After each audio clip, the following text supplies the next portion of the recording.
하나 둘 셋, 하나 둘 셋.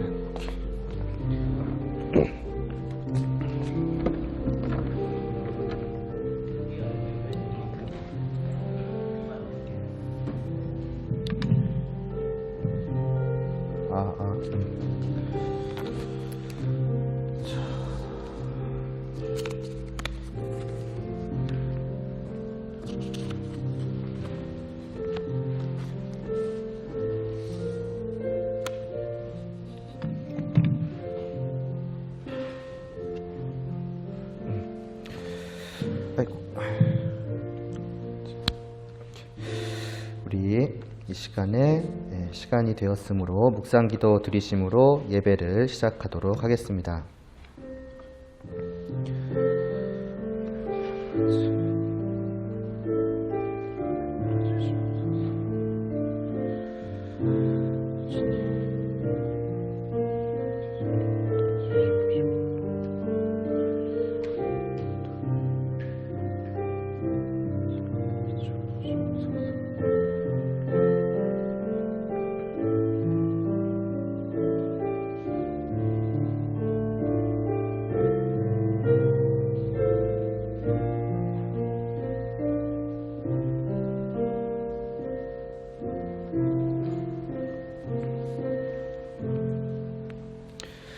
아버지께 참되게 예배하는 자들은 영과 진리로 예배할 때가 오나니 곧 이때라.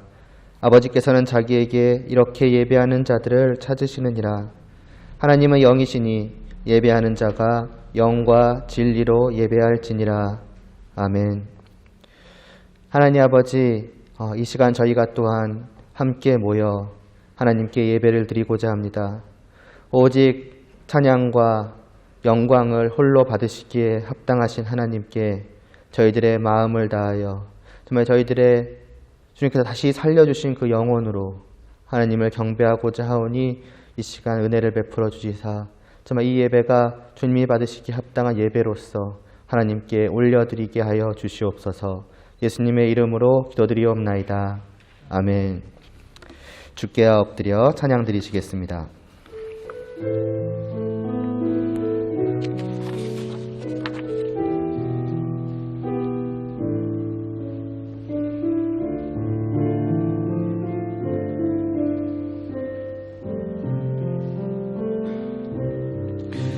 주께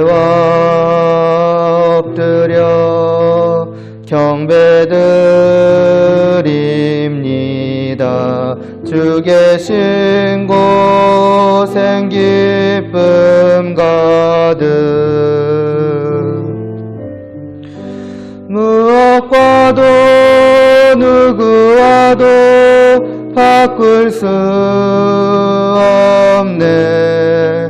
예배드림이 기쁨 됩니다. 한 번 더 찬양 드리시겠습니다. 주께 엎드려 경배드립니다. 주 계신 곳엔 기쁨 가득 무엇과도 누구와도 바꿀 수 없네. 예배드림이 기쁨 됩니다.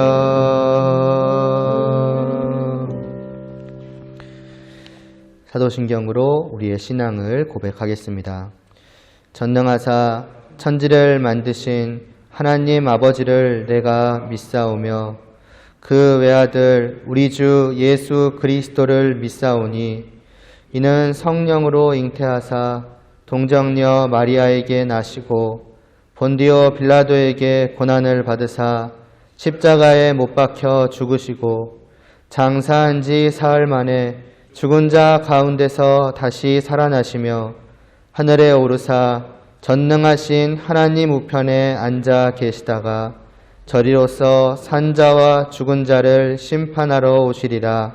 성령을 믿사오며 거룩한 공회와 성도가 서로 교통하는 것과 죄를 사하여 주시는 것과 몸이 다시 사는 것과 영원히 사는 것을 믿사옵나이다.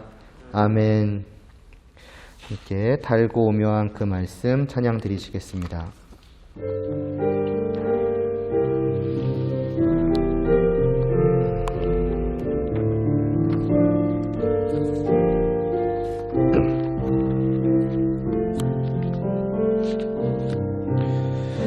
달고 묘한 그 말씀 생명의 말씀은 귀한 그 말씀 진실로 생명의 말씀이 나의 길과 믿음 밝히 보여주니 아름답고 귀한 말씀 생명샘이로다.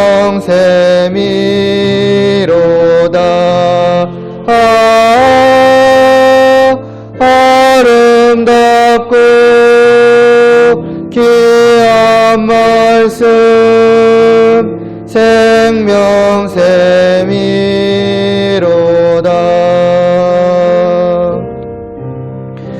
귀한 주님의 말씀은 내 노래 되도다. 모든 사람을 살리는 생명의 말씀은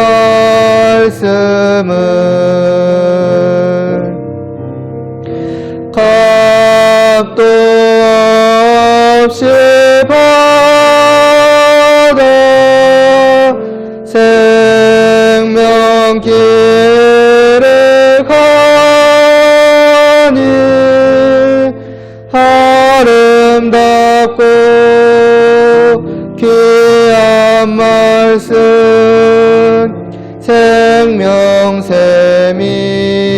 생명샘이로다. 아름답고 귀한 말씀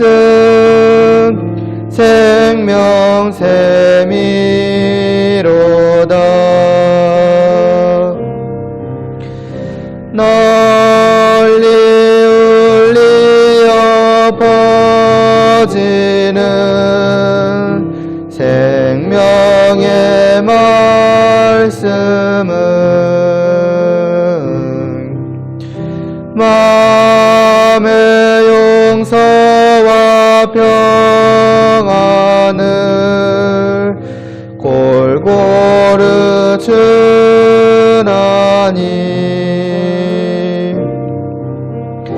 다만 예수 말씀 듣고 복을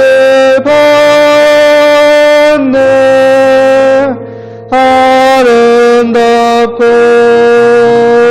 귀한 말씀 생명샘이로다.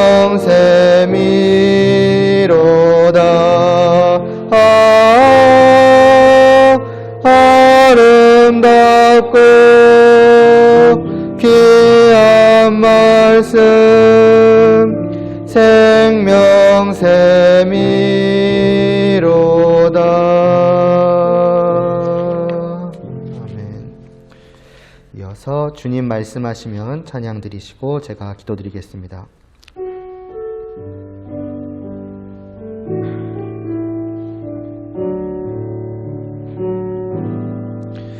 주님 말씀하시면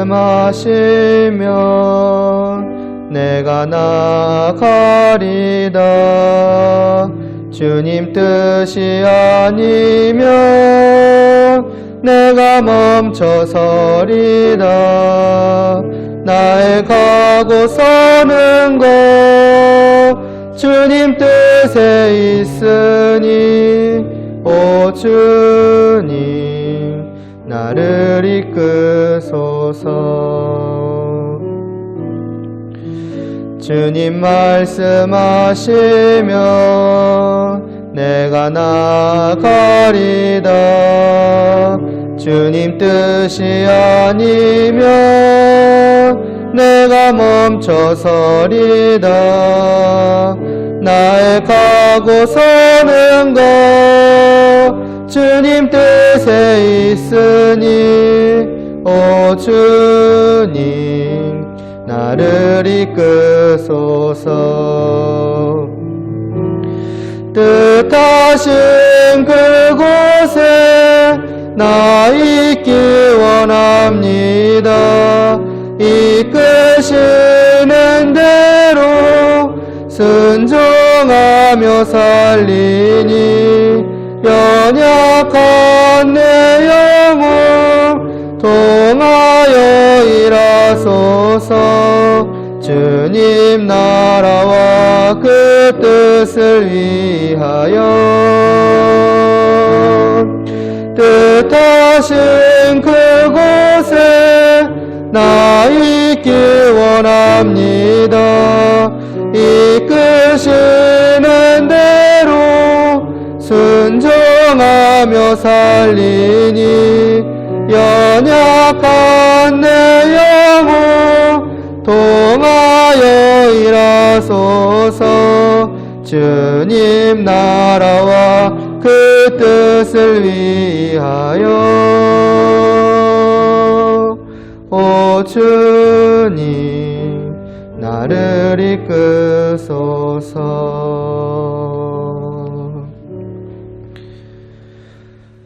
하나님 아버지, 오직 하나님의 말씀 앞에 선 저희들이 정말 그 말씀을 듣고 믿고 또 그 말씀에 그저 따라 살아가기를 원합니다.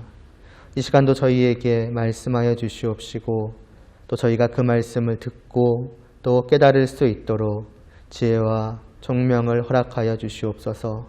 하나님의 말씀의 그 의미를 저희가 바로 알고 마음속에 새기고 그 말씀으로 말미암아 정말 살아가는 그러한 하나님의 성도요 교회 될 수 있도록 주님 은혜를 베풀어 주시옵소서.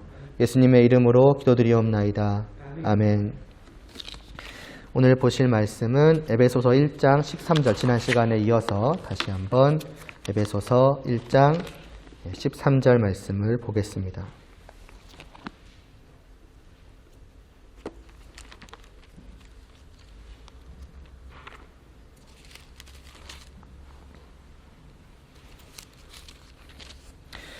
제가 하나님의 말씀을 봉독하겠습니다.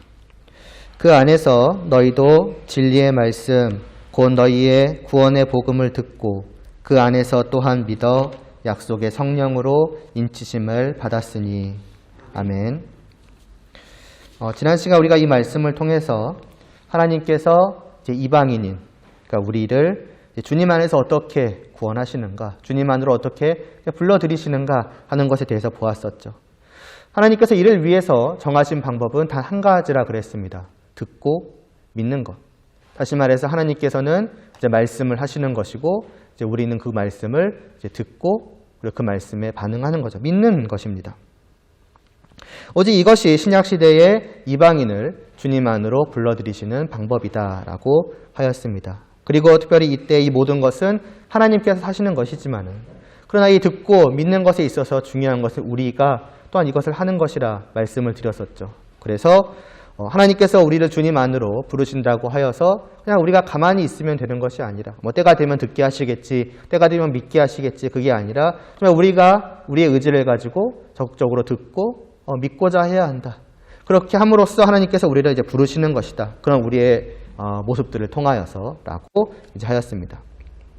그리고 이제 지난 시간에 이어서 이제 말씀을 전하면은 바로 이와 같은 이유 때문에 듣고 믿는 이것이 오직 유일한 방법이다라고 하는 이 사실 때문에 교회가 그렇게 하나님의 말씀에 대해서 강조하는 것입니다.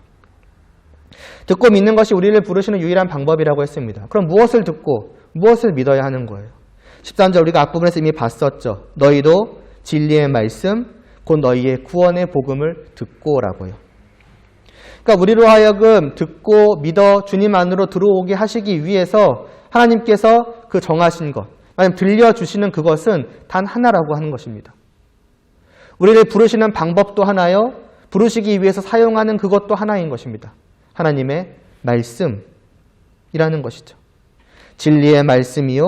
곧 우리를 구원하신다는 그 구원의 기쁜 소식입니다. 내가 내 아들 예수 그리스도를 보내서 그를 죽게 너희의 죄를 위해서 대신 죽게 함으로 말미암아서 너희를 구원한다. 이 예수 그리스도를 믿음으로 말미암아서 너희의 모든 죄가 용서를 받을 것이고 너희는 구원을 받아 나와 함께 할 것이다. 이것이 기쁜 소식이죠. 오직 이 하나님의 말씀만이 하나님은 우리에게 들려지고 그래서 그것을 믿으라고 말씀을 하신 것입니다. 그래서 다시 말씀드리지만 교회는 이 말씀을 강조하는 것입니다. 하나님의 말씀을 전하는 것을 그렇게 강조하고 또 강조하는 거예요.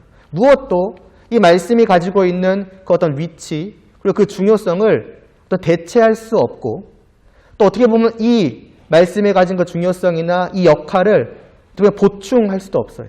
예를 들어서 말씀이 조금 굳이 표현하자면 좀 부족해도 다른 부분들로 이 부분을 보충하면 되겠지. 그런 것이 있을 수가 없다라는 것입니다. 정확히 한 달 전쯤이었을 것입니다. 그때도 이제 2부 순서로 교제의 시간을 가졌었는데 그때 마침 이제 본문이 10절 말씀이었죠. 주님이 우리를 주님 안으로 부르신 이유가 주님 안에서 하나 되게 하기 위함이다.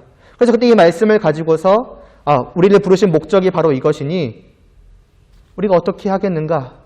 우리가 교제에 힘쓰고 하나님을 위해서 힘써야 한다. 그래서 그때 이제 어떤 2부 순서의 어떤 교제의 그런 중요성과 그런 교회로서의 어떤 의미를 제가 전달하였었는데 그러나 그것이 아무리 중요하고 분명히 의미가 있다고 할지라도 그것 자체가 맞으면 그러한 교회로서의 어떤 하나됨을 위한 그런 우리의 노력 자체가 또 그런 어떤 교제들 자체가 우리를 주님 안으로 불러들이는 일에 있어서 어떤 결정적이고 핵심적인 역할을 하는 것은 아니라는 것입니다. 이런 면에서는 분명히 우선순위가 있는 것이고 중요성이 말하자면 조금 다른 거예요. 그래서 주님 안으로 들어온 그러한 사람들이 주님 안에서 어떻게 살아가야 하는가에 대한 것으로서의 교제는 있을지라도 그로서의 분명한 어떤 중요한 어떻게 빠질 수 없는 그러한 분명한 의미가 있을지라도 그러나 그것이 있어야지 우리가 구원을 받아 주님 안으로 들어온다 그건 아니라는 겁니다. 그것은 오직 하나님의 말씀만이 하는 거예요. 왜 하나님께서 그렇게 정하신 것이기 때문에. 그래서 예를 들어서 내가 말씀을 좀 줄이더라도 다른 부분에 힘쓰면 되지 않겠는가. 아까도 말했던 것처럼 내가 말씀에 조금 예를 들어서 교역자로서 말씀을 전하는 자로서 내가 하나님의 말씀을 바르게 전하는 데 있어서는 조금 뭔가 부족한 것 같아. 그럼 어떻게 해야 되겠는가? 나에게는 어떤 다른 강점이 있어. 예를 들면은 사귐이라던가 함께함이라던가 그런 것들 잘 이루어 나아가는 거에 장점이 있으니까 그런 부분들을 좀 내가 더 잘 함으로써 보충해보자라는 예를 들어 만약에 그런 생각을 했다면 그건 분명히 잘못된 것이죠.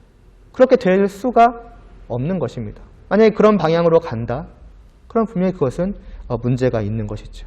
하나님의 말씀이 차지하고 있는 어떤 절대적이고 독보적인 그 위치가 교회 안에 분명히 있다라는 것입니다. 물론 그렇다고 해가지고 예를 들어서 어떤 행사를 하는데 이제 시간 배분을 보니까 그러니까 예배 시간이 한 30분이고 9시간이 행사예요. 그래서 이거 이러면 안 되지. 말씀이 무엇보다 중요한데 시간을 이렇게 하면 안 되는 거야. 그래서 그러니까 예배 시간을 한 9시간, 행사 1시간 이런 식으로 해야 된다라는 말씀을 드리는 것은 아닙니다. 단순히 어떤 기계적인 어떤 시간 배분에 있어서 그런 것을 말씀드리는 것이 아니에요. 심지어는 어떤 행사가 됐든 뭐가 됐든 교회 안에서 이루어지는 일이 있다고 할 때 심지어 예배가 꼭 있어야 되는 것도 아니에요. 무조건 예배를 드리고 말씀을 듣고 어떤 행사든 어떤 2부 순서든 놀이든 해야 되느냐? 사실 그렇지는 않습니다. 놀 때는 놀면 되는 거고 행사하면은 행사만 해도 되는 거예요. 예배를 드리는 게 잘못됐다라고 말씀을 드리는 게 아니라 예배를 안 드려도 괜찮다는 거예요. 교회가 이 모든 것을 주님 안에서 우리가 지금 하고 있다라는 그 분명한 인식이 있다면은 어떤 기계적인 시간 배분을 통해서 이거가 있어야만 교회의 행사요. 그렇게 되는 것은 아닙니다. 그것이 말씀을 중요하게 여기는 혹은 예배를 중요하게 여기는 그런 모습은 분명히 아니에요. 중요한 것은 어떻게 보면 좀 더 본질적으로 마음속이죠. 내 마음속에서. 그러니까 교회 전체의 그 마음속에서 과연 그 말씀이 차지하고 있는 위치가 과연 어디에 있느냐라고 하는 것입니다. 그래서 이 말씀의 시간을 지키면서 다른 부분을 하느냐, 아니면 이것이 조금 빠지면서 다른 부분을 채우느냐. 잠깐 사도행전을 보실까요? 사도행전 6장을 보시면은 이에 대한 정말 중요한 말씀이 나옵니다. 사도행전 6장 보시면은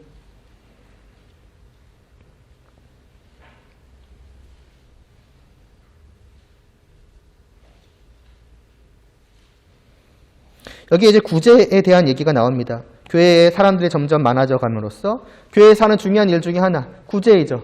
봉사이죠. 어떻게 보면 다른 사람들을 돕고 연약한 자들을 돌보는 그러한 일들을 하는데, 그러한 일들에 있어서 때로는 이제 어떤 사람들이 빠지는 겁니다.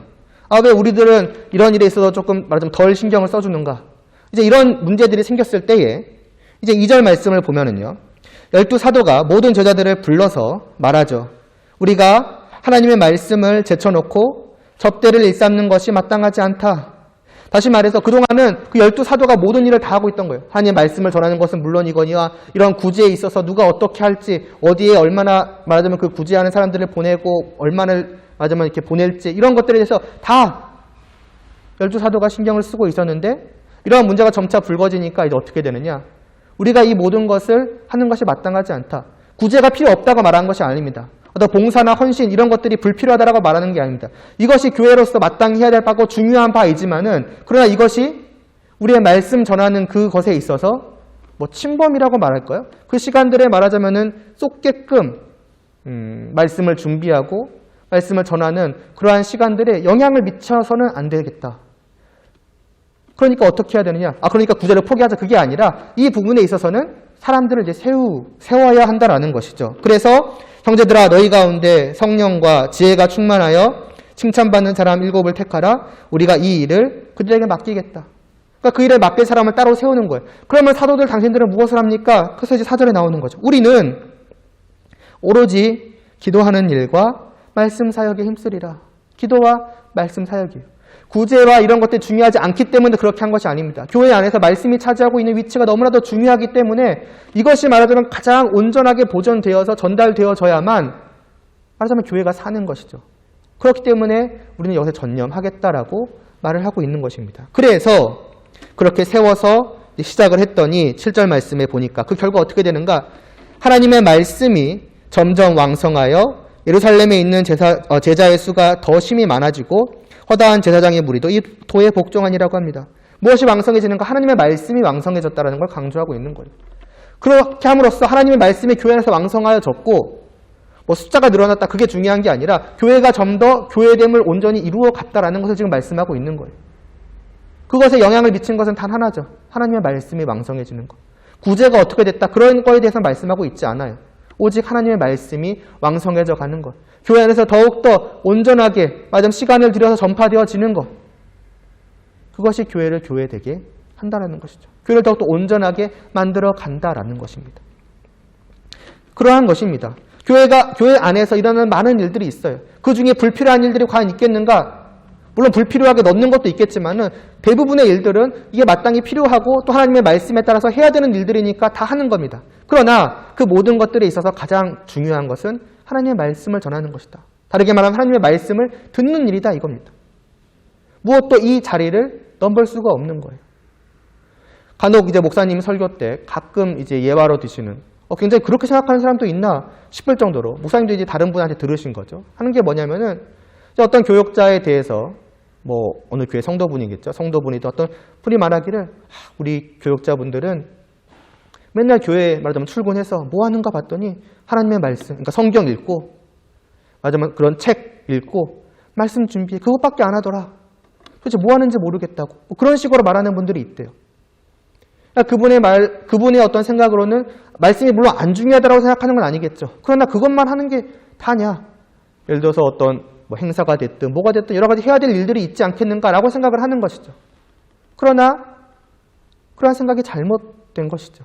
사실 교육자, 목회자가 해야 될 가장 중요한 일은 하나님의 말씀을 준비하고 전하는 일입니다. 이게 단순히 남 이야기고 단순히 목사님만 들은 거, 저도 비슷한 얘기를 들은 적이 있어요. 그럼 직접 사역하시는 분한테 교육자가 말씀을 준비하는 것은 집에 가서 하라고, 교회에 출근했으면은 일하라고. 일이 뭔데요? 교육자가, 목회자가 해야 될 일 중에 가장 중요한 게 뭔데요? 그러니까 뭔가 교회 안에서 우선순위가 바뀌고 있는 겁니다. 말씀 준비하는 거 중요하지만 다른 많은 것들로 충분히 그 역할들을 할 수 있다라고 생각을 하는 거죠. 그러나 그것이 아니라고 하는 것입니다. 어떻게 보면 그 무엇도 하나님의 말씀을 준비하고 전하는 일에 있어서 신범받아서는 안 되는 거예요. 그렇다고 막 이걸 핑계로 삼아가지고 교육자는 말씀을 전해야 되니까 딴 거 안 해. 그렇게 해야 된다는 말씀이 아니라는 것들은 여러분이 아실 겁니다. 교육자도 그렇게 해야 되는 것이고 듣는 여러분들 역시도 마찬가지인 것입니다. 내가 오늘은 예를 들면은 주로 이제 어린애들이 이제 그런 경우가 많겠죠. 오늘 예배 시간 좀 늦어가지고 말씀을 못 들었어. 그래도 2부 순서 참여했으니까 됐잖아요. 2부 순서 와서 잘 놀았고 선생님과 잘 교제했고 됐잖아요. 그것도 바뀐 것이죠. 여러분들 하나님의 말씀을 듣는 것을 교회로서 혹은 신앙생활로 그 모든 일 중에서 과연 어디에 두고 있는가를 생각을 해볼 필요가 있다라는 것이지요. 또 같은 이유에서 교회가 말씀을 바르게 전하는 것에 그렇게 강조하고 어떻게 보면 집착하다시피 하는 이유가 여기에 있습니다. 하나님의 말씀을 바르게 풀어서 그것을 전하는 것. 정말 이 본문이 이 뜻인가 아니면 다른 뜻인가, 도대체 어떤 것이 정말 하나님께서 이 말씀, 이 본문을 우리에게 주신 그 의미인가, 그 의도요 목적인가, 이것을 정말 어떻게든 알고자 노력해서 정말 그것을 바르게 드러내서 전하고자 애쓰는 이유도 바로 여기에 있습니다. 우리를 향한 하나님의 구원의 그 계획이 오직 이 말씀을 통해서 실행되는 거예요. 나를 하나님께서 부르시는 게 어떻게 부르시는가? 오직 이 말씀을 전하여 듣게 함으로써 하나님께서 우리를 부르시는 거예요. 그렇다면 우리가 이 말씀을 하나님이 뜻하신 그대로 전하는 일에 조금이라도 소홀할 수가 없는 것이죠. 듣는 경우에 있어서도 마찬가지입니다. 듣는 경우도 마찬가지로 이 말씀을 그와 같이 여기고 들어야 하는 거예요. 그래서 그 교리를 배울 필요성이 나오는 것이죠. 왜 그렇게 교리를 강조하는가? 다른 게 아닙니다. 이 본문이 하나님의 말씀을 정말 그대로 나타내고 있는지를 전하는 자도 듣는 자도 바르게 파악하기 위해서인 거예요. 내 생각대로 혹시 이 말씀을 보고 있는 게 아닌가? 내가 지금 이 말씀을 잘못된 길로 가고 있는 게 아닌가? 어쩌다 한 번쯤은 그럴 수 있지. 좀 부족해도 괜찮겠지. 만약에 다른 여러 가지 기회들이 있다면은, 다른 여러 가지 수단들을 통해서 하나님께서 우리를 부르시는 것이라면은 그렇게 생각해도 어쩌면 될지도 몰라요. 그러나 이것밖에 없다면, 오직 여기에 내가 주님 안으로 들어오지 못하느니 나의 생과 사가 달려있다라고 생각을 하면은 그렇게 우리가 생각할 수가 없는 것이죠. 어떻게든 이 말씀의 의미를 알고자 애써야 하는 것입니다. 하나님의 말씀을 전하고 듣는 것은 단지 어떤 좋은 이야기, 어떤 좋은 교훈을 듣고 내가 그래서 그냥 감명받아서 어떻게 보면 감화되어서 좋게 변해가는 그것을 위한 것이 아니에요. 극단적인 하나의 예를 들자면은 예수님의 마지막 우리를 위한 죽으심, 자기의 목숨을 내어주시기까지 우리를 사랑하시는 그 예수님의 삶은 그야말로 어떻게 보면 감명적인 것이죠. 우리를 감화시키기에 충분한 것이죠. 전혀 몰랐던 한 분이 나를 위해서 죽으셨다더라. 나도 그렇게 다른 사람을 사랑해 왔는가? 나도 그렇게 다른 사람들을 생각해 왔는가? 저분의 삶을 내가 본받아야겠다. 그래서 정말 다른 사람들을 위한 어떤 사랑의 마음을 가지고 헌신하고 희생해서 살아가서 정말 모든 사람들이 그 사람을 보고서 정말 저 사람은 굉장한 사람이야. 정말 좋은 사람이야. 혹은 저런 사람들이 교회를 다니는구나. 교회 다니니까 저렇게 됐구나. 그렇게까지 말할 어떤 그러한 훌륭한 인격자로서 변했다고 생각을 해보세요. 그러나 그게 무슨 의미가 있겠습니까? 정작 그러한 감명받아서 변화된 가운데에서 정말 그 주님을, 예수님을 정말 자신의 죄를 위해서 죽으신 분으로 믿지 않는다면, 단지 그것을 하나의 어떤 모범처럼 귀한 본으로 여기고 나도 저렇게 닮아가야지 하는 선에서 끝나버린다면은 아무런 의미가 없는 것이죠. 그럼 예수님의 삶을 우리 어떤 모범으로서 제시하는 그러한 설교라든지 그러한 가르침이 잘못됐다는 건 아닙니다. 당연히 그런 것들이 있죠. 우리가 주님을 닮아가는 모습도 필요하죠. 그러나 제일 중요한 것은 이 말씀을 통해서 하나님께서 왜 우리에게 이 말씀을 주셨는가? 단지 닮아가라고가 아니라 예수 그리스도를 믿고 주님 안으로 들어오라고 주신 거잖아요. 그러니까 단지 좋은 교훈을 전해서 내가 그렇게 변해가는 게 중요한 게 아니라는 겁니다. 가장 중요한 것은 내가 주님 안으로 들어오는 거예요. 하나님의 모든 말씀의 초점은 기본적으로 거기에 맞추어져 있습니다. 그럼 그렇게 전하고 또 그렇게 들어야 되지 않겠습니까? 무엇을 위해서 하나님께서 우리에게 이 말씀을 주셨는지를 우리는 생각을 해야 된다는 거예요. 그래서 전하는 자도 물론이거니와 듣는 여러분들도 항상 분별을 해야 되는 거예요. 정말 이 말씀이 그 말씀인가? 이 말씀이 정말 그 말씀을 말하고 있는 것인가? 하나님께서 지금 그런 내용으로 나를 지금 부르시고 계시는가? 왜냐하면 이 말씀을 통해 하나님께서 우리를 부르신다면은 매주 여러분한테 들려지는 설교는 하나님께서 여러분들을 부르시는 거예요. 주님 안으로 부르시는 것이고 또 부르신 사람들을 주님 안에서 살아가도록 이끄시는 것이고. 그런데 성도님들 그 말씀을 제대로 못 들어가지고 다른 곳으로 막 이끌려 간다고 생각을 해보십시오.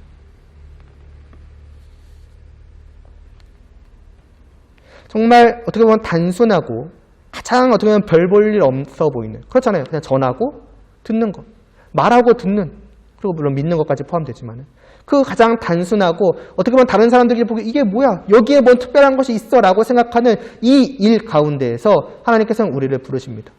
가장 우리에게 놀랍고 특별한 변화를 가져다 주시는 거예요. 3절에서부터의 말씀을 따르자면은 하늘에 속한 신령한 복을 바로 오직 이 방법을 통해서 전하고 듣는, 말하고 듣는 이걸 통해서 주신다는 것을 기억하실 수 있기를 바랍니다. 때로 사람들은 그래요.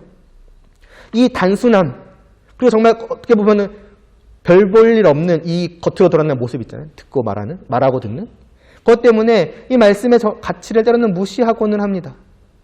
야, 말씀을 듣고 그게 다야? 야, 어떻게 그것으로 하늘에 속한 신령한 복이 우리에게 주어질 수가 있어? 보석은 보석함에 담겨오기 마련이지. 어떻게 보석이라는 것이 아무 그릇에나 담겨올 수 있어? 야, 그것보다 더 하나님이 우리에게 신령한 복을 주시는 것, 우리를 구원으로 이끄시는 거에는 특별한, 그에 마땅한 뭔가 특별한 모습이 있어야지. 예를 들면은 기적이라던가 아니면 어떤 정말 신비한 체험이라던가 뭐 환상과 같은 것이라던가 그런 것이 있어야 되지 않겠는가? 그렇게 말을 할 수 있어요. 나라는 사람을 180도 완전히 이 속에서부터 바꾸어 놓으려면은 그런 놀라운 것들을 통해서 하나님께서 일하시지 않겠느냐라고 말을 합니다. 그럴 때 보이고 끌려 보이죠. 끌려가기 마련이죠. 막 그런 경험에 대한 얘기를 들을 때마다 너 정말 그런 경험을 했어. 왜 나한테는 그런 게 없지? 때로는 주눅이 들기도 하고 진짜 저렇게 돼야만 하나님께서 구원하시는 사람이 아닌가? 이런 생각이 들기도 합니다. 여러분은 어떻게 생각하세요? 그러나 이러한 말씀들을 볼 때는 그럴 수가 없다는 것이죠. 하나님께서 그것을 우리를 위한, 이방인을 위한 구원의 방법으로 사용하신다라고 말씀하신 적이 없으세요. 오직 이것뿐, 진리의 말씀, 구원의 복음을 듣고 그리고 믿는 것, 그것으로만 우리를 구원하시겠다고, 그것으로만 우리를 주님 안으로 부르시겠다고, 이 가장 단순한 방법을 통해서만 우리를 하나님의 자녀로, 우리에게 하늘에 속한 그 신령한 복을 주시겠다라고 하나님은 분명하게 말씀을 하십니다. 그러니 여러분들은 그들에게 어떻게 반응할지를 생각을 하셔야 돼요. 만약에 이런 식으로 말하면 그들은 말할 거예요. 야, 말씀만이야. 하나님의 말씀만으로 우리를 구원하겠다고 하셨어. 라고 말을 하면 아마 그들은 말할 겁니다. 너가 경험을 못 해봐서 그런다고. 너에게 그러한 체험이 없으니까, 네가 뭘 모르니까 그렇게 말하는 거라고. 경험해 봤다니까. 다르다니까. 만약에 그렇게 말을 한다면 여러분 어떻게 반응하시겠어요? 이 하나님의 말씀과 그 사람의 말 중에서 여러분은 무엇에 반응을 하시겠습니까? 이걸 생각하셔야 돼요. 때로 정말 어떤 특별한 경험이 있을 수 있습니다.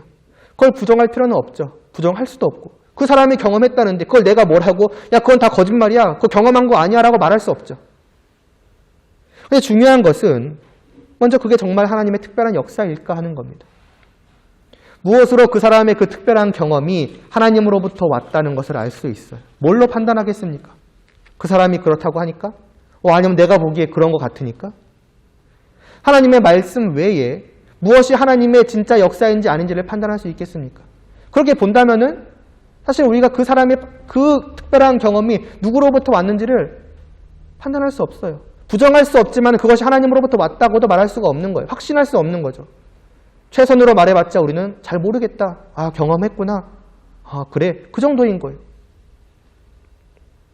그리고 만약에 정말 그게 하나님으로부터 왔다고 할지라도 그게 과연 우리가 어떻게 보면 부러워하고 나도 저렇게 돼야 되는 거 아닌가라고 과연 추구할 바인가에 대해서도 생각을 해보셔야 돼요.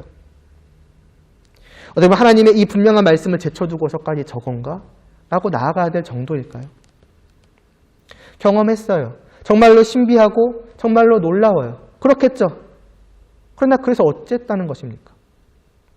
그것이 그 사람을 주님 안으로 불러들이는 거예요. 그것이 그 사람이 주님 안으로 들어왔다는 증거입니까? 기적을 경험했으니 너는 구원받은 것이다. 특별한 체험을 했으니까 너는 이제 주님 안으로 들어온 것이다.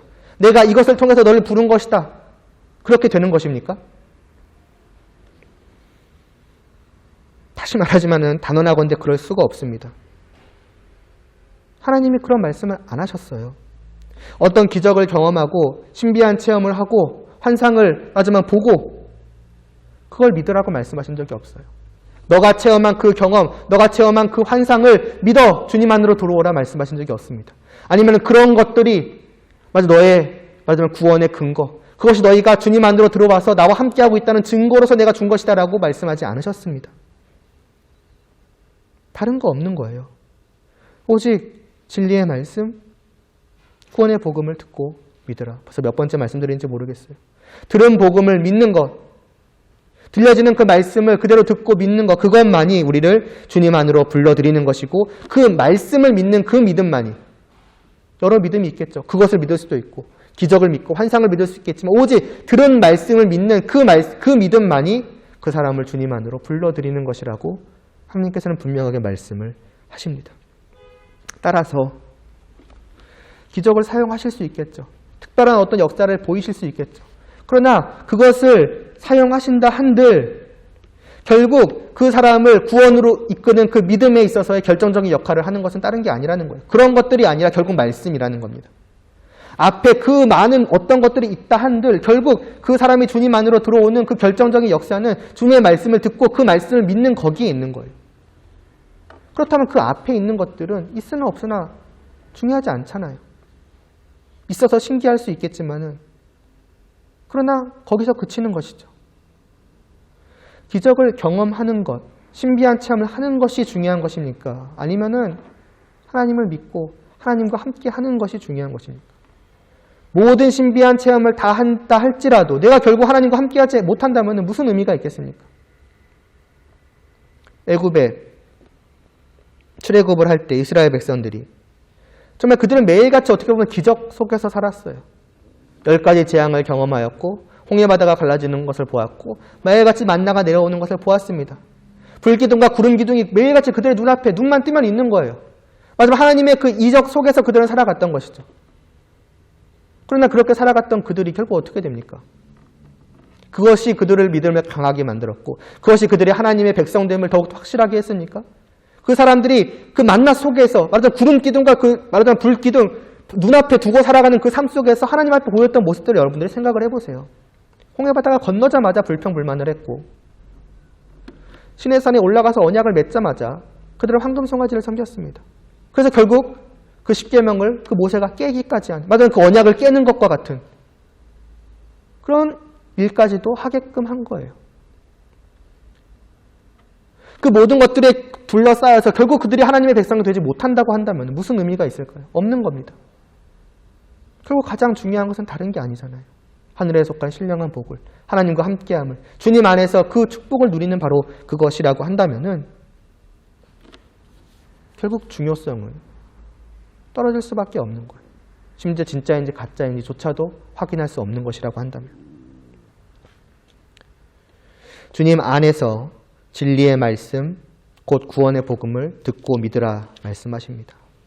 다시 말해서 주님 안에서 하나님께서 우리에게 이루시는 역사라고 하는 것은 진리의 말씀을 듣고 믿게 하시는 거예요. 이 외에 다른 일은 결국 무엇이겠습니까? 주님 밖에 있는 일이라는 거예요. 주님 안에서 내가 너희를 부르기 위해서 하는 것은 이거라는 거예요. 주님 안에서 하나님께서 하시는, 주님 안으로 들이시는 일과는 어떻게 보면 다른 것들은 관계가 없는 것이죠. 만약에 정말로 그 사람이 경험한 그 어떤 신비하고 놀라운 일들이 정말로 하나님께서 하시는 일이다, 그걸 확인하는 방법은 단 한 가지입니다. 그것을 경험한 그들이 어디로 가느냐예요. 단순히 그 경험, 그 체험, 그것을 붙들고 거기에 머물러서 그것을 자신의 믿음의 근거요, 구원받은 거에 대한 어떤 증거로서 삼는다면은 그거는 100% 하나님의 역사가 아닙니다. 만약 그것이 정말로 하나님의 역사라고 한다면은 그러한 것들이 계기가 되어서 반드시 그들은 하나님의 말씀을 듣는 자리로 나올 것이고, 그 말씀을 듣고 그 말씀을 믿고 그 말씀을 믿는 그 믿음으로 말미암아 자기들은 구원을 받았다라고 여길 겁니다. 내가 기적 때문에 구원을 받은 게 아니라 그 기적을 통해 내가 하나님의 말씀을 듣게 되었어. 내가 하나님의 말씀을 듣고 믿었어. 그러므로 말미암아 내가 구원을 받은 거야 라고 그들은 고백하게 될 것입니다. 왜요? 하나님의 역사가 그것이니까요. 주님 안에서 하나님께서 하시는 것은 결국 여기에 있는 것이니까요. 확인하는 방법은 결국 그것입니다. 그리고 다시 말하지만 결국 여기로 오는 것이 전부라고 한다면, 여기로 오는 것이 핵심이라고 한다면은 앞에 것들에 대해서 현혹될 필요가 없겠죠. 그러니까 그것을 추구하거나 부러워하거나 할 이유가 없다라는 것입니다. 여러분이 때로는 어떤 신비한 체험을 할지도 모르겠어요. 어쩌면 이미 했다고 여겼을 수도 있고 실제로 했을 수도 있고, 그러나 그 뒤를 보셔야 돼요. 정말 그러한 것들이 있다, 정말 그것이 하나님의 역사이다 라고 생각을 한다면은 거기에 멈춰서는 안 되는 거예요. 말씀으로 와야 되는 거예요. 말씀을 듣고 그 말씀을 믿는 곳으로까지 와야 돼서 결국 여러분의 그 믿음의 근거를 하나님의 말씀으로 삼으셔야지 다른 것에 두어서는 안 된다라는 것입니다.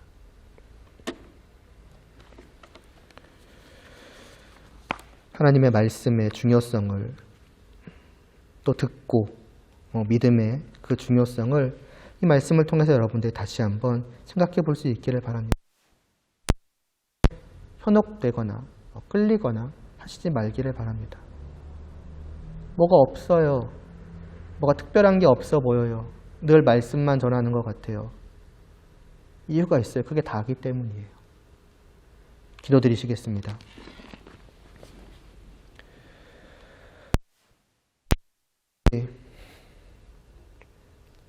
주님 안에서 우리를 부르시는 단 하나의 방법은 오직 진리의 말씀, 구원의 복음을 듣고 믿게 하시는 것임을 다시 한번 보았습니다. 우리가 아마도 하나님의 말씀을 듣는 일을 중요하지 않다라고 여기지는 않겠지만은, 그러자면 오직 이것이라는 그러한 마음이 우리 안에 있는지를 다시 한번 생각해 볼 수 있게 합니다. 말씀을 듣는 이 시간을 정말 우리가 그 모든 시간보다도 귀하게 여길 수 있게 해 주시옵시고, 오직 이 말씀을 정말 믿음을 나의 구원에 하여 주시옵소서. 세상은 많은 놀랍고 화려하고 신비한 것들을 말할지 모릅니다. 때로는 나조차도 나의 그러한 경험에 정말 끌릴지 모릅니다. 그러나 그러할 말씀을 붙들게 하여 주시옵소서. 말씀을 전하고 말씀을 듣는 이 일에 우리의 모든 것을 다 쏟을 수 있도록 하여 주시옵소서. 여기에 바로 여기에 우리가 주님 안에 있느냐 주님 밖에 있을 것이냐가 결정된다는 그 사실을, 바로 오직 이 겉으로 보기에는 아무것도 아닌 것에 하늘에 속한 신뢰 저희로 깨달아 알 수 있게 하여 주시옵소서. 예수님의 이름으로 기도드리옵나이다. 아멘. 주기도문 드리시겠습니다. 신 우리 아버지여, 이름이 거룩히 여김을 받으시오며 나라에 임하옵시며 뜻이 하늘에서 이루어진 것 같이 이다.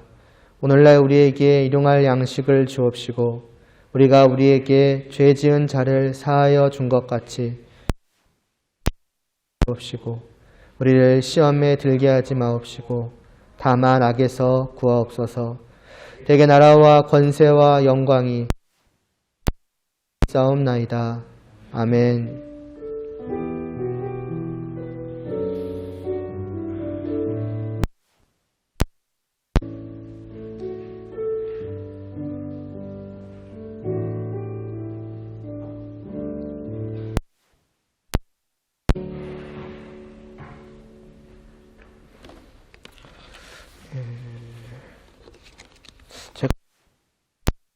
되시고요. 네.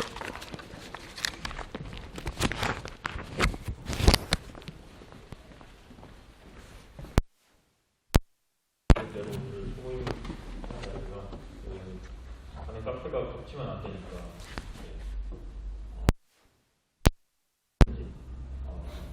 나가시면서 말씀해 주시면 될 것 같아요.